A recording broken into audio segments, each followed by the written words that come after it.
કોઈ સરકારી કામ માટે નીકળો તો તમારે ખૂબ જ ધીરજ રાખવી પડશે, કેમ કે ગુજરાતમાં સરકારી કામ જ એટલા ધીમા થાય છે કે તમારી ધીરજ ખૂટી પડશે।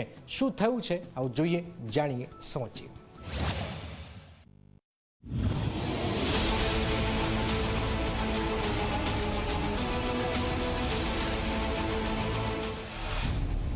आधार कार्डनी कामगीरीमां धांधिया।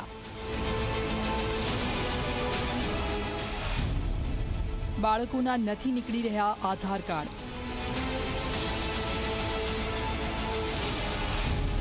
છેલ્લા 6 મહિનાથી લોકોને હેરાનગતિ। आधार कार्ड एक એવો દસ્તાવેજ છે કે જે હાલ કોઈપણ સરકારી કામગીરી કરવા માટે સૌથી પહેલા માંગવામાં આવે છે। લોકો પણ બાળકોના જન્મ બાદ તરત જ આધાર કાર્ડ કઢાવવા માટે દોડાદોડી કરવા લાગતા હોય છે। ત્યારે જામનગર શહેરમાં આધાર કાર્ડ કઢાવવાની કામગીરીના ધાંધિયાથી લોકો ત્રાહિમામ પોકારી ગયા છે। જામનગર મહાનગરપાલિકાની આઈસીડીસી શાખા દ્વારા નવજાત બાળકથી લઈને 5 વર્ષ સુધીના બાળકોના આધાર કાર્ડ કાઢવાની કામગીરી કરવામાં આવે છે। ત્યારે જામનગરના ઝોલી બંગલો પાસે આવેલા આધાર કાર્ડ સેન્ટર સહિત અનેક સેન્ટરો પર આધાર કાર્ડ કઢાવવામાં ધાંધિયા થઈ રહ્યા છે। લોકો પોતાનો કામ ધંધો છોડીને આધાર કાર્ડ સેન્ટરો પર પહોંચે છે, પરંતુ આધાર કાર્ડ નીકળી નથી રહ્યા।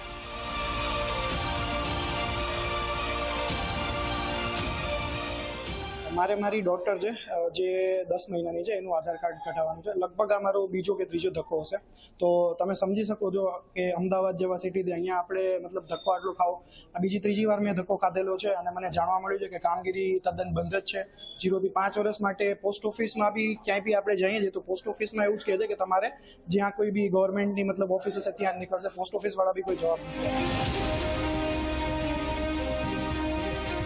જામનગર શહેરના આધાર કાર્ડ સેન્ટરો પરથી છેલ્લા 6 મહિનાથી બાળકોના આધાર કાર્ડ નથી નીકળી રહ્યા।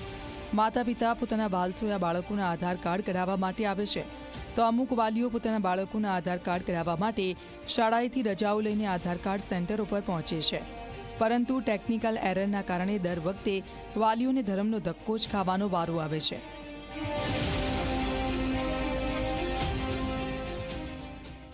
રવિ દિનેશભાઈ નંદાર મારું જામનગર રહેવાસી છું અને જે અત્યારે કામગીરીમાં જે સરકારમાં હજી કહે છે કે 0 થી 5 વર્ષના બાળકો માટેનું એ આધાર કાર્ડ માટે એમાં જે સમસ્યા બહુ ઘણી છે અને સરકાર શ્રીને આપણે એટલું જ જણાવવાનું માંગીએ છીએ કે ભાઈ તમે આ જે કહો છો 5Gના અત્યારે સમયમાં પણ તમે અત્યારે સર્વર ડાઉન છે કે આ છે કાગળિયા છે, પણ એ ક્યારે એની આ સમસ્યા